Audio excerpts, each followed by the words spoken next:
Assalamu alaikum. Insha Allahu yau za mu nuna yadda ake buɗe wallet. Kuma za mu buɗe wallet ne wadda yake sanannen wallet kuma daɗaɗɗen wallet wanda insha Allah in ka koya yadda ake buɗe shi to za ka iya buɗe duk wani wallet bi iznillah. Kuma wannan wallet ɗin kamar yadda kuke gani yana Play Store. Za ku iya samunsa. Daɗaɗɗen wallet ne za ku iya samunsa a duk inda duk abin da za ku yi amfani in ma waya in ma makamancin haka. To idan kun shiga yadda kuka gani da na yi installing nashi a Play Store na shigo nan. Idan to ka shigo nan to nan za ka taɓa wajen create wallet ɗin nan tunda ba ka da wallet ɗin sabon wallet ne. Kamar yadda kuke ganin suna mana bayanai, suna rubuta mana wasu bayanai abin da shi wallet ɗin ya ƙunsa kenan. Ga su nan cin sama da 100 a cikin wallet ɗin. Ga shi nan dai ababe da yawa.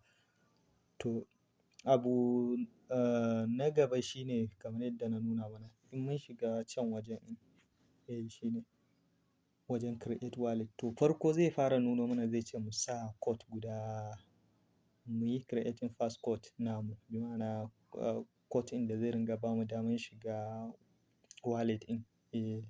Duk sanda za mu shiga zai zamto kamar shine wannan namu kenan lambobin sirrinmu. Amma kuma ana son su kasance guda 6 ne. Misali yanzu mu ce mun sa 1 sau biyu, biyu sau biyu, uku sau biyu.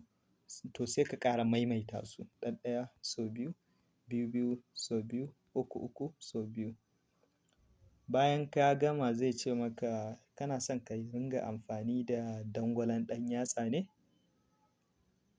wajen buɗe wallet naka maimakon sanya wannan code ɗin. In ka je za ka dawo kenan. In kana son ka yi amfani da dangwalon yatsan sai ka danna wajen nan. Sai ka yi confirming nashi. Shi ne zai kasance da wannan dangwalon yatsan da kake yi kake buɗe wayanka idan akwai wajen kenan. To da shi za ka ringa buɗewa. In kuma ba ka so kawai sai ka danna ɗaya gefen. Sai ka danna ɗaya gefen wannan kenan ba ka so. Kai kana so kawai ka ringa sanya rubutu ne ko da ace kana da dangwalon yatsan a wayanka. Ra'ayi ne. Yanzu kun gani ina sawa ya nuna mun. Kuma shi kenan. To yanzu yana buɗuwa. Kun gani ya buɗu. To in ba ka son wani dogon bayani ya ta ma ka yi gaban can ka yi can to duk abin da in ya nuno maka nan, in ya nuno maka irin wannan rubutun ya ce ka tsallake wannan wajen to ka tsallake. Yanzu shi kenan kun ga mun tsallake. Yanzu ya kawo mana kuma ya nuna mana ga wallet namu.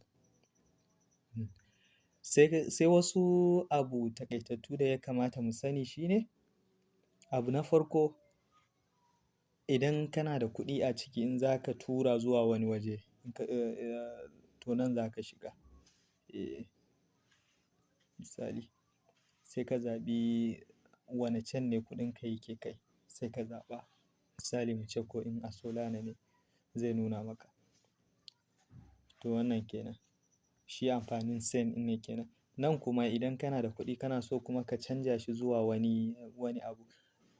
Misali kana da Solana ne. To kana so Solanan ta koma USDT ko kuma Solanan ta koma wani coin na Solana. To sai ka canja shi. To yanzu sun ɗan yi gyara wannan na ce ko zai ma mutane wasu sauƙi ko kuma zai iya ma wasu wahala. Da receipt suke sawa karɓa. Yanzu kuma sun sa found. Za ka yi founding na abun da yake za su sa wasu abu a ƙarƙashi ne. Kun gani ba? Yanzu sun sa abu a ƙarƙashi. Ga su nan optional na wane ɓangare kake so ka yi founding ka sa kuɗin. Ko ka yi receiving ɗin kuɗi a wallet naka zuwa cikin wallet ɗin nan kenan. Ga hanyoyin. Na farko za ka iya siya da card naka. ATM card naka imma virtual card imma physical card. Na biyu za ka iya daga exchanger, shine daga exchanger, ɗaya daga cikin exchanger Binance ko kuma Coinbase, wanda yawanci mu a Najeriya ba a cika amfani da Coinbase ba, an fi amfani da Binance da kuma sauran exchange. Nan kuma zai yi amfani da wannan QR code ko kuma wallet address. To wannan shine shi kuma wannan sabon update da su Trust Wallet suka kawo. Sai kuma nan Sel, ɗaya ɓangaren. Nan kuma sun kawo Sel. Shi kuma in za ka saida abin da kake da shi. Nan farko turawa, nan farko canja shi zuwa wani daban. Yana ja ka mai da shi ya koma kore. Wannan shi kuma kawo kuɗi a ciki, kamar yadda yanzu babu ko naira a ciki tunda yanzu na buɗe. In zan sa kuɗi sai na shiga nan sai na ga ta wani hanya zan sako kuɗin.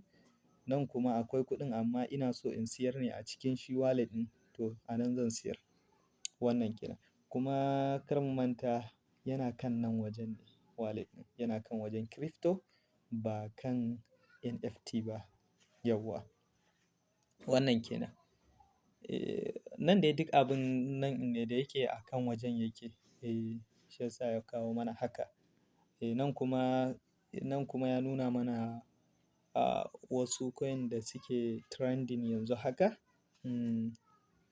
Waɗanda suke trending yanzu haka a market. Imma ta wajen tashin su ko imma ta wajen sauka. Wadda dai suke trending kamar irin 24 hours dai haka. Shi yasa wasu za ku ga minus ne sun nuna ja. Sun gama trending ɗin ko kuma sun ɗan tsaya daga trend ɗin. Sun fara ƙasa kenan ko kuma sun ɗan dakata. Wannan kenan. To sai wannan bidiyon ya ɗan yi yawa. Insha Allah za mu ɗan dakata daga nan insha Allah. Kar a manta dai a yi subscribing da kuma like da kuma share. A yi ƙoƙarin a yi subscribing na channel namu, a kuma yi liking na bidiyon, a kuma yi comment na wani abu da ake buƙata ko wani gyara da aka gani, don a samu a ƙarfafe mu don mu ci gaba da kawowa. Don hakan ne zai sa mu samu ƙarfin gwiwa, ba za mu gajiya ba mu ce ashe al'umma suna gani kuma suna fahimta kuma suna bibiya. Wannan shi ne. Allah ya sa mu dace.